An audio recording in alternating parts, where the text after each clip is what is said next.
భక్తి జ్ఞానం. భక్తి లేని జ్ఞానం ఎండిన విత్తనం లాంటిది, సంపద శూన్యమైన బొక్కసం లాంటిది.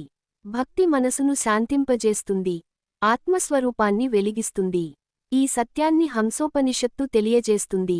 అథర్వ వేదాంతర్గతమైన హంసోపనిషత్తులో లోతైన తత్వసారం ఉంది.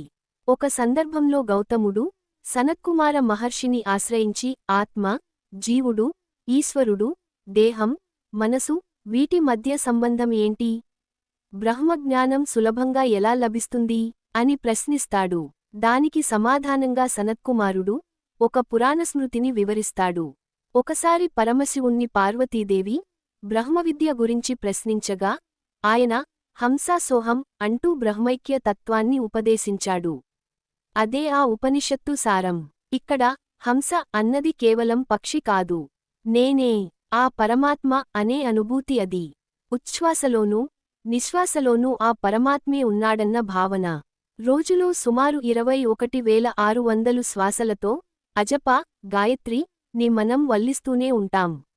ఈ శ్వాసనే ఈశ్వరుడికి సమర్పించడం యోగమార్గం. అదే భక్తి మార్గం. నువ్వుల్లో నూనె దాగి ఉన్నట్లే, కట్టెలో అగ్ని ఉన్నట్లే హృదయంలో పరమాత్మ అంతర్యామిగా ఉన్నాడు అని వేదాలు చెబుతున్నాయి. కాబట్టి బయట వెతికితే ఆయన దొరకడు. ధ్యానం, ఆత్మజ్ఞానాల ద్వారా మాత్రమే దర్శించగలం. ఇక్కడ గ్రహించాల్సిన ముఖ్య విషయానికి ఏంటంటే, మనిషికి జ్ఞానం మాత్రమే కాదు, భక్తి కూడా తప్పనిసరి. గురుభక్తి, దైవభక్తి లేకుండా ఆత్మసాక్షాత్కారం జరగదు. మనం ఎంత విద్య, సంపద, శక్తి సంపాదించినా మన లోపల ఉన్న పరమాత్మను గుర్తించలేకపోతే జీవితం అసంపూర్ణమే. కాబట్టి ప్రతి శ్వాసను హంసాసోహం అనుభూతిగా మార్చుకోవాలి. ప్రతి పనిని సభక్తికంగా చేయాలి. ఈ తత్వం ఈనాటి సమాజానికి గొప్ప సందేశాన్ని ఇస్తుంది.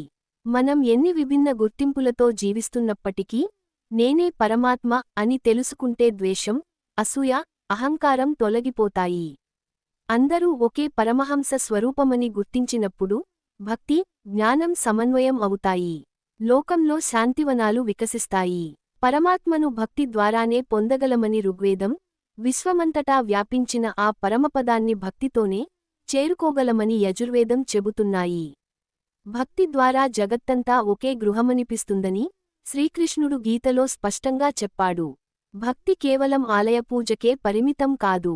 సత్యనిష్ఠ, సేవ, సత్సంగం, నిష్కామకర్మలతో పాటు ధర్మనిష్ఠ రూపంలోనూ వ్యక్తమవుతుంది. అలాంటి భక్తి హృదయాన్ని శుభ్రపరుస్తుంది, జ్ఞానాన్ని పెంచుతుంది. ఏతావాతా హంసోపనిషత్తు మనకు నేర్పేది ఏంటంటే, భక్తి లేకుండా జ్ఞానం వృథా, జ్ఞానం లేకుండా భక్తి అరుదు. రెండూ కలిసినప్పుడే జీవితం పరిపూర్ణమై అంతర్యామి సాక్షాత్కారం సాధ్యమవుతుంది. ఓం నమో నారాయణ నమః. ఓం నమో భగవతే వాసుదేయ ధీమహి తన్నో విష్ణు ప్రచోదయాత్. ఇట్లు సదా మీ శ్రేయోభిలాషి ఇటికెల వెంకట్ బాలయ్య.